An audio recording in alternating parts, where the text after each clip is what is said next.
Hello friends, कैसे हैं आप सब। तो डियर, आज का जो क्लास है ये हम लोगों का प्रीवियस ईयर क्वेश्चन का क्लास है, जिसमें हम लोग प्रीवियस ईयर क्वेश्चन डिस्कस करने वाले हैं। और ये जो है आपका तीसरा सेट है, और डेली जो हम लोग यहाँ पे प्रीवियस ईयर क्वेश्चन पे डिस्कस करते हैं, और साथ में जो है चैप्टर वाइज एमसीक्यू भी करते हैं। तो आज का क्लास प्रीवियस ईयर क्वेश्चन का सेट करने का है। हम लोग स्टार्ट करते हैं डियर आज का क्लास। पहला क्वेश्चन देखिए, सामाजिक विज्ञान बच्चों को, यहाँ पे को बच्चों को स्वतंत्र रूप से चिंता करने की योग्यता। दूसरा है सामाजिक व्यवहारों का बचाव करने की योग्यता। तीसरा है जेंडर के बारे में सामाजिक नियमों का पालन करने की योग्यता। चौथा है सामाजिक दबाव को झेलने की योग्यता। तो देखिए, अगर हम देखा जाए तो सामाजिक विज्ञान से बच्चों को क्या होता है, तो अगर चारों ऑप्शन को देखते हैं, तो अगर स्वतंत्र रूप से चिंतन करने की योग्यता अगर हम में विकसित होती है, तो ये सारा चीज़ तो इसी में आ जाएगा ना, इसी में इंक्लूड हो जाएगा, क्योंकि ये एक ब्रॉड सेंस हो गया, ठीक है ना। ये एक ब्रॉड सेंस हो गया, और इसी में जो है आपका ये बाकी जो है उसी में आ सकता है। इसलिए हमारा जो परफेक्ट आंसर रहेगा, आंसर ए जो रहेगा करेक्ट आंसर हो जाएगा, ठीक है। नेक्स्ट क्वेश्चन है आपका कि सामाजिक विज्ञान की पाठ्य पुस्तकों में मानचित्रों और आरेखों का प्रयोग प्रासंगिक है, क्योंकि वो पहला अवधारणा में नए आयाम को जोड़ता है, दूसरा अवधारणा को स्पष्ट करता है, तीसरा विशेषज्ञों द्वारा बनाए जाते हैं, तीसरा पाठ्य पुस्तक को आकर्षक बना। भाई, आकर्षक बनाने के लिए हम जो कुछ करते नहीं है, इसलिए पहला तो हटा दीजिए। और इसलिए नहीं कि वो किसी विशेषज्ञ के द्वारा बनाया जाता है। देखिए, विशेषज्ञ से भी क्वेश्चन आता है कि विशेषज्ञ कहते किसको है, ऐसा क्वेश्चन देखने को मिला है हमें सीटेट में।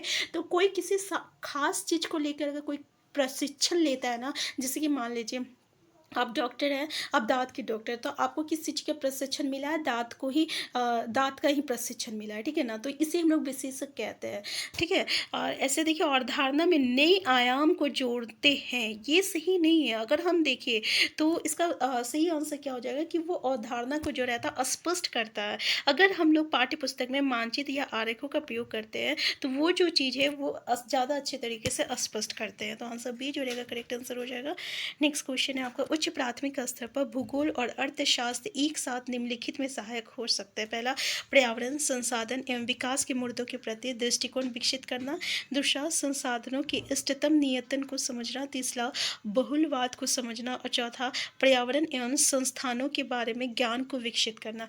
हमारा करेक्ट आंसर क्या हो जाएगा, तो देखिए, अगर उच्च प्राथमिक स्तर पर भूगोल या अर्थशास्त्र एक साथ निम्नलिखित में सहायक हो सकते हैं, किस लिए हो सकते हैं, तो भूगोल और अर्थशास्त्र में हम लोग को क्या देखने को मिलेगा, तो पर्यावरण संसाधन एवं विकास के मुद्दों के प्रति, यानी इसके प्रति जो है अपने दृष्टिकोण जो होता है विकसित होता है, ठीक है। तो आंसर ए जो रहेगा ये इसका करेक्ट आंसर हो जाएगा। नेक्स्ट है आपका, संक्रियात्मक मूल्यांकन निम्नलिखित के लिए अनुपयुक्त है। पहला, ग्रेड का निर्धारण करना। दूसरा, विद्यार्थियों के सीखने का सारांशीकरण करना। तीसरा है प्रस्तावित सत्र के अंत में मूल्यांकन करना। चौथा है शिक्षण अधिगम प्रक्रिया के दौरान प्रगति का आकलन करना।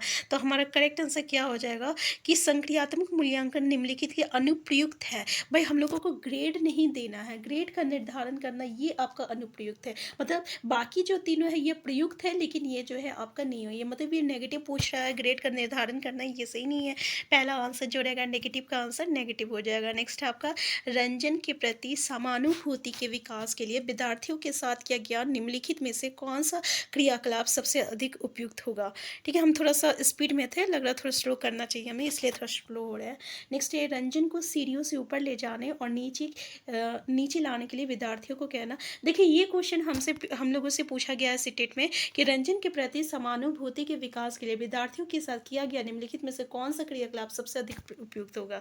पहला है आपका, रंजन को सीढ़ियों से ऊपर ले जाने और नीचे ले जाने के लिए विद्यार्थियों को कहना। दूसरा, व्हील चेयर कैसे ऊपर उठाया जाए इस पर एक विचार विमर्श। तीसरा, एक भूमिका निर्वाह नाटिका का आयोजन करना जिससे विद्यार्थी व्हील चेयर में ले जाने का अनुभव कर सके। और चौथा है आपका, विकलांगता अधिगम पर एक भाषण देने के लिए किसी वकील को आमंत्रित करना। तो भाई ये तो सही नहीं है, ठीक है ना। तो हमारे लिए सबसे परफेक्ट क्या रहेगा कि एक भूमिका निर्वाह नाटिका का आयोजन करना जिससे विद्यार्थी जो है व्हील चेयर में ले जाए जाने को अनुभव को कर सके, ठीक है। तो आंसर सी हो जाएगा। इससे क्या हो जाएगा ना कि जो है बच्चे को जो है उसका मतलब कि उस चीज़ का अनुभव हो जाएगा। अनुभव क्या है, अनुभव एक पॉजिटिव वर्ड है। अगर हमें पॉजिटिव कीवर्ड देखने को मिल गया तो फिर हमें ज़्यादा देखने की ज़रूरत नहीं है, हमारा आंसर जो रहेगा वही होगा, ठीक है। क्योंकि हम लोग पॉजिटिव कीवर्ड और नेगेटिव कीवर्ड, इसलिए हम आपको बोलते हैं कि पॉजिटिव कीवर्ड नेगेटिव कीवर्ड को एक बार आप अपने ध्यान में रखिएगा, और जब भी क्वेश्चन सॉल्व कीजिएगा ना तो इन पर ज़रूर ध्यान दीजिएगा।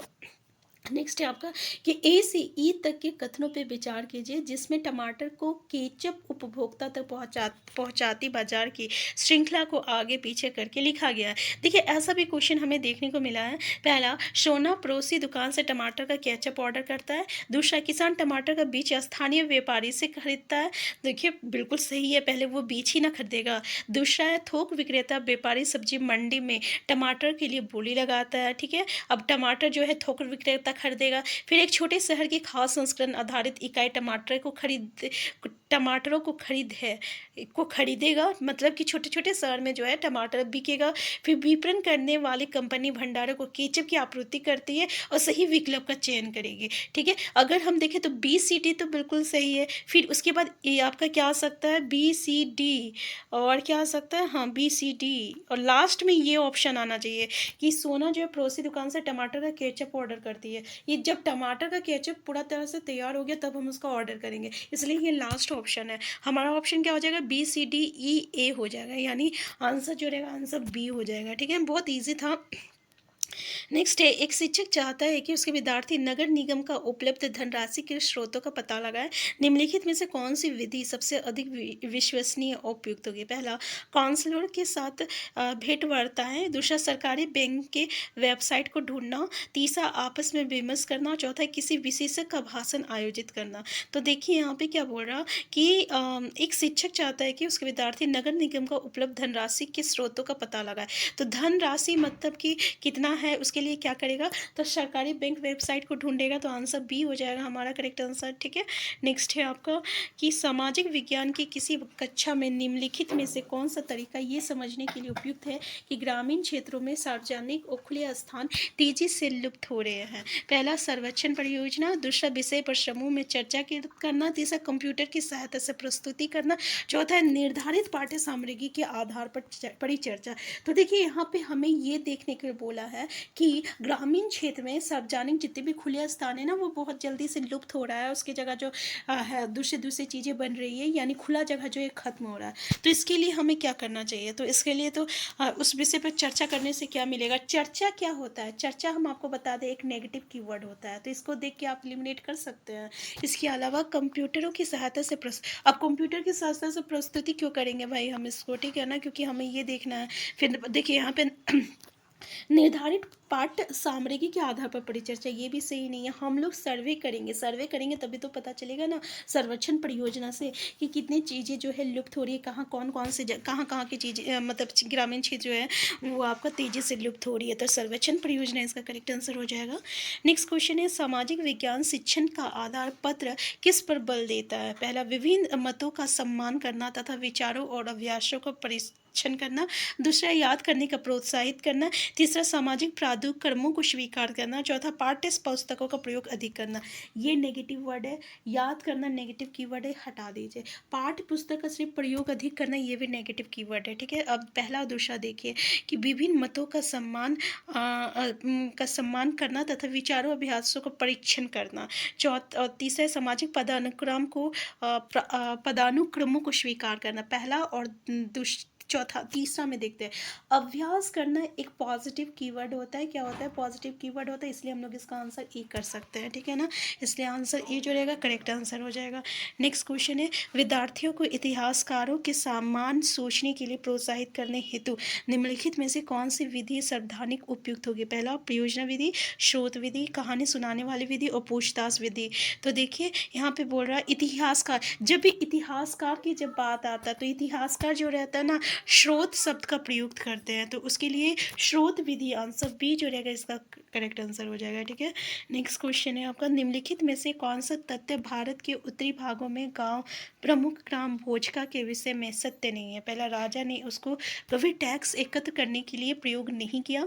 दूसरा, प्राय उसके पास दास होते थे और वो भूमि पर खेती करने के लिए मजदूरों को लगाया करता था। तीसरा, वो प्राय बड़ा भूस्वामी होता था। चौथा, उसके पद विरासत में मिलता था। तो देखिए राजा ने उसको कभी टैक्स एकत्र करने के लिए प्रयोग नहीं किया। हमारा आंसर ए जो रहेगा ये इसका करेक्ट आंसर हो जाएगा, ग्राम भोजका के बारे में। ठीक है, नेक्स्ट क्वेश्चन है आपका, निम्नलिखित में से कौन सी नीति सामाजिक न्याय को प्रोत्साहित करती है? पहला, सरकारी नौकरियों में सूचीगत दलित जाति के उम्मीदवारों को आरक्षण देना। अब सामाजिक न्याय के बारे में बोल रहा है, किसको प्रोत्साहित करता है? दूसरा है न्यूनतम मेहनता कानून पारित करना। ए बी दोनों है, ए बी दोनों ही नहीं है, केवल ए है, केवल बी है। यहाँ पे बोल रहा है ये ज़रूरी नहीं है कि कोई अपना काम कर रहा है तो उसके लिए हम लोग न्यूनतम मेहनत करना, मतलब सबसे कम जो है पेमेंट दिया जाएगा, तो ये तो गलत है ना।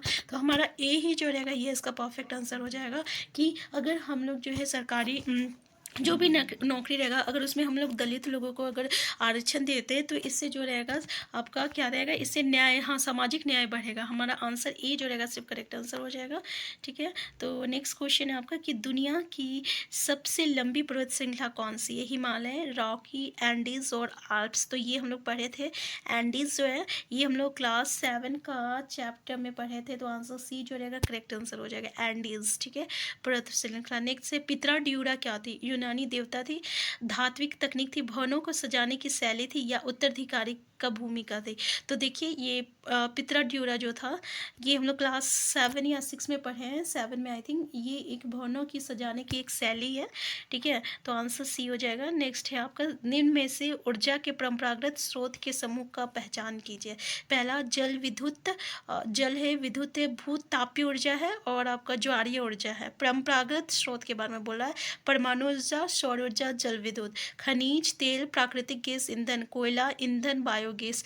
तो देखिए खनिज तेल, प्राकृतिक गैस और ईंधन, यानी आंसर सी जो रहेगा ये इसका जो रहेगा आपका ऊर्जा जो है परंपरागत स्रोत के समूह में है। एक आता है खनिज तेल, प्राकृतिक गैस और ईंधन, आंसर सी हो जाएगा। ठीक है, तो आंसर सी जो है ये इसका करेक्ट आंसर हो जाएगा। नेक्स्ट क्वेश्चन है आपका कि निम्नलिखित में से कौन सी मृदा संरक्षण की विधि नहीं है? ये फिर से साइंस का एक क्वेश्चन आ गया। ठीक है, नेक्स्ट है नीचे दो कथनों 1819वीं शताब्दियों में यूरोप में राष्ट्रीय राज्यों के उदय संदर्भ में है। पहला, 18वीं शताब्दी तक यूरोप के लोग स्वयं को राष्ट्रीय राज्य के रूप में देखते थे। दूसरा, प्रारंभिक 19वीं सदी में लोगों को ये बोध कराया गया कि प्रत्येक भाषी समुदाय एक अलग राष्ट्र था। तो कौन सा सही है, कौन सा गलत है? ए गलत है, बी सही है, ए बी दोनों सही है, तथा ए की सही व्याख्या बी की सही व्याख्या बी है। ए बी दोनों सही है किंतु ए की सही व्याख्या बी नहीं है, और ए सही है किंतु बी गलत है। इसमें क्या बोल रहा है, ए गलत है और बी किंतु बी सही है। पहला देख लीजिए कि 18वीं शताब्दी तक यूरोप के लोग स्वयं को राष्ट्र राज्य के रूप में देखते थे, ये आपका गलत है। और प्रारंभिक 19वीं सदी में लोगों को ये बोध कराया गया कि प्रत्येक भाषी समुदाय एक अलग राष्ट्र थे। तो आंसर हमारा सिर्फ बी करेक्ट आंसर हो जाएगा। नेक्स्ट क्वेश्चन है आपका कि कथन ए भी निम्नलिखित वनस्पतियों में से किसकी विशेषताओं का वर्णन करता है? पहला, ये वनस्पति उत्तरी गोलार्ध की उच्च अक्षांशों 15 डिग्री सेल्सियस से 70 डिग्री सेल्सियस तक पाई जाती है, और इसे टेगा के नाम से भी जाना जाता है। इसको क्या कहते हैं हम लोग? भूमध्य सागरीय वनस्पति, शीतोष्ण घास स्थल, दूसरा ऑप्शन। तीसरा, शीतोष्ण पर्णपाती वन, और चौथा शंकुधारी वन। तो देखिए ये जो विशेषता है शंकुधारी वन का है, आंसर डी हो जाएगा कि शंकुधारी वन को हम लोग जो है टेगा के नाम से जानते हैं। और यहाँ की जो वनस्पति ये जो है उत्तरी गोलार्ध की पे है, और इसकी उच्च अक्षांश पर 50 डिग्री सेल्सियस से लेके 70 डिग्री सेल्सियस, 50 डिग्री से लेके 70 डिग्री, ठीक है, सेल्सियस, सॉरी गलती बोल दी है, 50 डिग्री से 70 डिग्री उच्च अक्षांश पे है, उत्तरी गोलार्ध में है। तो आंसर जो रहेगा हमारा शंकुधारी वन का हो जाएगा। नेक्स्ट है दिल्ली सल्तनत के सुल्तानों के लिए लिखी गई तवारीख के विषय में निम्नलिखित कथनों में से कौन सा सही है? देखिए ये क्वेश्चन जो है हमें सीटेट में कई बार देखने को मिला तवारीख के बारे में। ठीक है, 2024 में भी आया था ये जुलाई वाला सेशन में कि तवारीख के लेखक शासकों को अच्छे शासन की आवश्यकता और न्यायसंगत शासन पर बल देते थे। दूसरा, लेखक द्वारा तवारीख सुल्तानों से ढेर सारे इनाम पाने के लिए नहीं लिखी गई है। ठीक है, तो बिल्कुल सही बात है कि इसमें ना ढेर सारा इनाम इन लोग लिखते थे ताकि इन्हें अच्छे खासा इनाम मिल जाए। तीसरा बोला ये दिल्ली सल्तनत की प्रशासनिक भाषा उर्दू में लिखी गई है। चौथा, तवारीख उन लोगों द्वारा लिखी गई जो शायद ही नगरों में रहें। तो हमारा क्वेश्चन क्या बोल रहा है कि लिखी गई निम्नलिखित में से कौन सा सही है? तो देखिए तवारीख के लेखक शासकों को अच्छे शासन की आवश्यकता और न्यायसंगत शासन पर बल देते, तो आंसर ए जो रहेगा ये हमारा करेक्ट आंसर हो जाएगा। नेक्स्ट है हिंदू उत्तर सॉरी हम ये जो सेंटेंस बोले थे ना आपका कि ढेर सारा इनाम पाने के लिए ये इनाम पाने के लिए ही लिखा जाता था, वो प्रशस्ति होती है, प्रशस्ति जो प्रशंसा, तो प्रशस्ति लिखी जाती थी ढेर सारे इनाम पाने के लिए, ठीक है। तो हमारा आंसर ए बिल्कुल सही है। ये इसलिए लिखा जाता था ना ताकि एक अच्छे शासन की आवश्यकता और न्याय संगत शासन पर बल देता था। तो आंसर ए जो रहेगा ये इसका करेक्ट आंसर हो जाएगा। नेक्स्ट क्वेश्चन है आपका कि हिंदू उत्तराधिकार संशोधन अधिनियम 2005 के अनुसार निम्नलिखित में से क्या सत्य है। पहला, पुत्रों और पुत्रियों और उनकी माताओं का पारिवारिक संपत्ति में बराबर हिस्सा होता है। दूसरा, आर्य समाज के अनुयायियों पर यह अधिनियम लागू नहीं होता है। तीसरा, परिवार के केवल पुत्रों अथवा पुरुषों सदस्यों को ही पारिवारिक संपत्ति का में अधिकार प्राप्त होता है। चौथा, केवल पत्नी को अपनी दिवंगत पति की संपत्ति में उत्तराधिकार होता है।